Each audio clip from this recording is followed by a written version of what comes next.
Hello, welcome to my YouTube channel. तो आज हम बात करेंगे मेनिंजाइटिस के बारे में।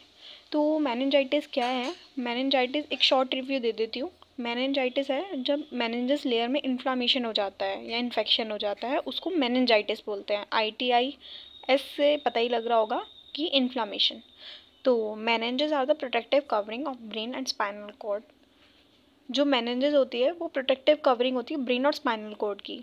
अब ये याद रखना है कि इसके अंदर ना 3 लेयर्स होती है। एक है ड्यूरा मैटर, एरेक्नॉइड मैटर, पाया मैटर। ड्यूरा मैटर यहाँ पे मैंने ब्रैकेट में लिखा हुआ है कि नॉट अफेक्टेड, ये अफेक्ट नहीं होगी। अफेक्टेड कौन सी होगी? एरेक्नॉइड मैटर और पाया मैटर। अब बात करेंगे इन तीनों लेयर्स के बारे में। ये है आउटर लेयर, और ये है मिडल लेयर, और ये है इनर लेयर। याद रखना है, ड्यूरा सबसे बाहर वाली होगी, एरेक्नॉइड सेंटर में होगी यानी मिडल में होगी, और पाया इनर होगी। अब ये देखेंगे, और ये याद रखना है, एरेक्नॉइड मैटर और पाया मैटर के बीच में एक स्पेस प्रेजेंट होगा। इन दोनों के बीच में एक स्पेस प्रेजेंट होगा, यहाँ पे मैंने लिखा हुआ है there is a space present between arachnoid and pia mater. उसको क्या बोलेंगे? सब एरेक्नॉइड स्पेस। क्या बोलेंगे? सब एरेक्नॉइड स्पेस। इसके अंदर होता है हमारा CSF, सेरिब्रोस्पाइनल फ्लूइड। ये इम्पॉर्टेंट है, याद रखना है। अब इसके बाद इसके कॉजेज़ क्या होंगे? कॉजेज़ होंगे इसके बैक्टीरियल मेनिंजाइटिस, या अगर कोई बैक्टीरिया की वजह से इन्फ्लामेशन हो गई है लेयर में, तो उसको बोलेंगे बैक्टीरियल मेनिंजाइटिस। कैसे? यहाँ पे मैंने लिखा हुआ है, the bacteria migrate to the brain and spinal cord through blood और may be directly through the ear infection और फ्रैक्चर ऑफ स्कल। अगर किसी पेशेंट को कोई इन्फेक्शन हुआ है, कोई एक्सीडेंट हुआ है या कुछ भी, तो उसमें जो बैक्टीरिया होगा वो ट्रैवल कर जाएगा ब्रेन और स्पाइनल कॉर्ड की तरफ ब्लड के थ्रू। ये याद रखना है। या फिर कोई ईयर इन्फेक्शन हो रहा हो या फ्रैक्चर ऑफ स्कल हो, तो उसमें भी चांसेस हैं। अब इसके बाद क्या है? ये स्ट्रेप्टोकोकस निमोनिया की वजह से भी होता है, हीमोफिलस इन्फ्लुएंजा। और फिर उसके बाद क्या है? Viral meningitis. ये वाले याद रखने हैं। बैक्टीरिया, यहाँ पे मैंने बैक्टीरिया की बात करी है, ये जो तीनों हैं। अब हम बात करेंगे वायरल मेनिंजाइटिस की। और क्या रीज़न हो सकता है, कॉज हो सकता है वायरल मेनिंजाइटिस, यानी कि मम्स की वजह से या मीजल्स हो जाता है उसकी वजह से। अब ये आपको एक पॉइंट यहाँ पे बताऊँ, जो वायरल मेनिंजाइटिस होता है वो लेस सीवियर होता है बैक्टीरियल मेनिंजाइटिस से। ओके, ये जल्दी क्योर हो जाता है या ये अपने आप भी क्योर हो सकता है जो वायरल मेनिंजाइटिस होता है, पर बैक्टीरियल मेनिंजाइटिस को अटेंशन ज़रूरी है देनी, क्योंकि बैक्टीरियल मेनिंजाइटिस सीवियर होता है वायरल मेनिंजाइटिस से। ओके, अब बात करेंगे फंगल मेनिंजाइटिस की।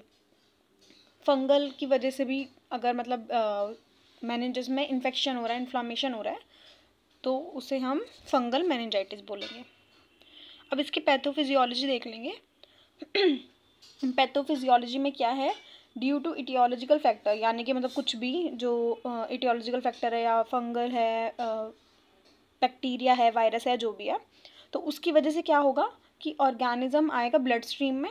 देन जब वो ब्लड स्ट्रीम में आ जाएगा तो फिर वो क्रॉस करेगा ब्लड ब्रेन बैरियर को। ठीक है, क्रॉस करने की वजह से क्या होगा कि मेनिंजस लेयर तक वो पहुंच जाएगा, वो मेनिंजस लेयर में इन्फ्लामेशन कॉज कर देगा। अब मेनिंजस लेयर्स में इन्फ्लामेशन कॉज हो रही है, तो क्या हो रहा है? ब्लड सप्लाई रिड्यूस हो रहा है और CSF का सर्कुलेशन भी रिड्यूस हो रहा है। अब अगर सर्कुलेशन CSF का रिड्यूस हो रहा है, ब्लड सप्लाई रिड्यूस हो रहा है, तो क्या बढ़ेगा? इंट्राक्रेनियल प्रेशर बढ़ेगा। ये सबको पता है, क्या बढ़ जाएगा? इंट्राक्रेनियल प्रेशर इंक्रीज हो जाएगा। अब इसके साइन एंड सिम्टम देख लेंगे। साइन एंड सिम्टम में क्या है? हॉलमार्क साइन है। हॉलमार्क साइन में देखने को मिलेगा न्यूकल रिजिडिटी और स्टिफ नेक। हॉलमार्क साइन में क्या है? न्यूकल रिजिडिटी और स्टिफ नेक, यानी कि स्टिफनेस ऑफ नेक देखने को मिलेगा, या तो उसे न्यूकल रिजिडिटी बोल सकते हैं या स्टिफ नेक बोल सकते हैं। अब हॉलमार्क सिम्टम्स की बात करेंगे, जिसमें फीवर और हेडेक देखने को मिलेगा, कन्फ्यूजन, नोजिया, वॉमिटिंग। अब फीवर एंड हेडेक यहाँ पे अगर मैं बताऊँ क्यों, क्योंकि इंट्राक्रेनियल प्रेशर इंक्रीज है, तो उसकी वजह से हेडेक होगा पेशेंट को, नोजिया, वॉमिटिंग, ये सारे रीजंस सिम्टम्स देखने को देखने मिलेंगे पेशेंट में। और फोटोफोबिया होगा। अगर किसी पेशेंट को मेनिंजाइटिस है, तो आप उसको बोलना कि लाइट की तरफ देखे, तो वो नहीं देख पाएगा। तो क्या है? फोटोफोबिया, ये भी एक सिम्टम है।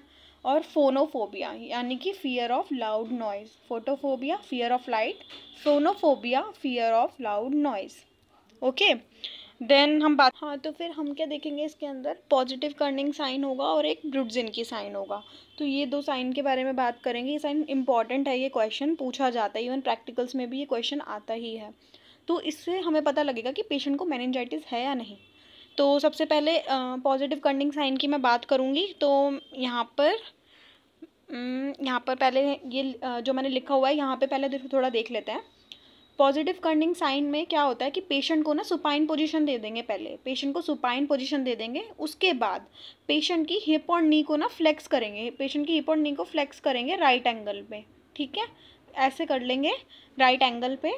और जब नी को स्लोली एक्सटेंड करेगा, एग्जामिनर जो होगा नी को स्लोली एक्सटेंड करेगा ना, तो पेशेंट को ना पेन होगा, पेशेंट को पेन होगा, रेजिस्टेंस आ जाएगी, रेजिस्टेंस आ जाएगी मतलब कि वो उसका एक्सटेंड नहीं हो पाएगा नी, जिसकी वजह से ना पेन होगा उसको। तो इसमें क्या देखने को मिलेगा कि पेशेंट को पॉजिटिव कर्निंग साइन है। अगर रेजिस्टेंस शो हो रहा है, पेन शो हो रहा है एक्सटेंड करने में नी का पेशेंट को, तो वो कहलाएगा पॉजिटिव कर्निंग साइन।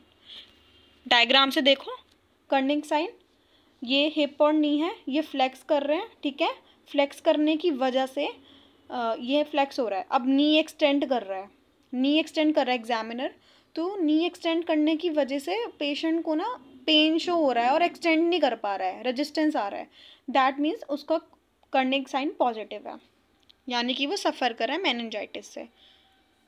अब पॉजिटिव कर्निंग साइन हमने देख लिया, अब हम देखेंगे ब्रुडजिनकी साइन। ब्रुडजिनकी साइन में क्या होगा कि सीवियर नेक स्टिफनेस होगी, जिसकी वजह से जब पेशेंट का नेक फ्लेक्स होगा ना, तो जब नेक फ्लेक्स करेगा फिजिशियन, तो उसकी वजह से पेशेंट का हिप और नी खुद से ही फ्लेक्स होगा, तो इसमें पॉजिटिव ब्रुडजिनकी साइन देखने को मिलता है, यानी कि ये रहा डायग्राम।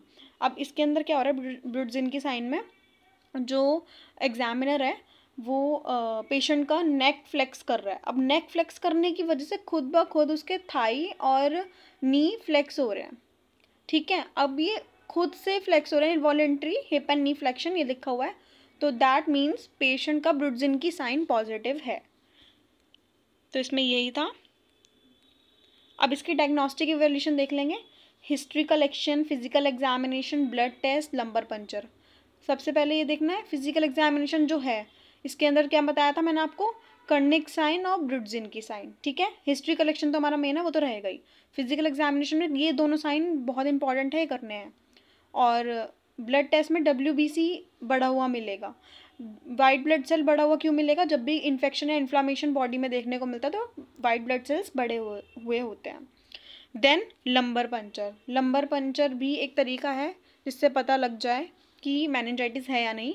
इसमें क्या करना है, जो L3 और L4 वर्टिब्रे है, L3 L4 वर्टिब्रे के बीच में निडल हम इंसर्ट करेंगे, उसमें हम CSF को एस्पिरेट करेंगे, सेरिब्रो स्पाइनल फ्लूइड को एस्पिरेट करेंगे और पता लगाएंगे कि प्रोटीन, ग्लूकोज और WBC इनके अमाउंट में या कितनी इनकी नॉर्मल वैल्यू और डिक्रीज और इंक्रीज वाले वैल्यू सारी इसमें हम पता लगाएंगे। फिर इससे पता लगेगा कि पेशेंट को मेनिंजाइटिस है या नहीं। देन CT स्कैन और MRI, then CT scan and MRI। अब मैनेजमेंट की बात करेंगे। मैनेजमेंट कैसे, जैसे बैक्टीरियल मेनिंजाइटिस है पेशेंट को, तो बैक्टीरियल मेनिंजाइटिस में वेंसोमाइसिन प्रोवाइड करते हैं, steroid therapy to reduce inflammation, antipyretic क्योंकि इंट्राक्रेनियल प्रेशर बढ़ा हुआ है, तो जब ICP बढ़ा हुआ है तो पेशेंट को फीवर, नोजिया, हेडेक ये सब होगा, तो एंटीपायरेटिक, एंटीएमेटिक ये सब देंगे, और फ्लूइड थेरेपी। अब वायरल मेनिंजाइटिस, जैसा कि मैंने बताया था, वायरल मेनिंजाइटिस में क्या है कि it is not that much severe, ये मैंने पहले बताया था आपको, it is not that much severe.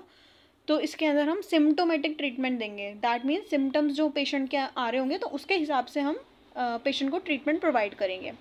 Then fungal meningitis, fungal meningitis में हम क्या करेंगे, कीटाकोनाजोल देते हैं और टर्बिनाफाइन देते हैं। आई होप आपको समझ आया हो। Thank you.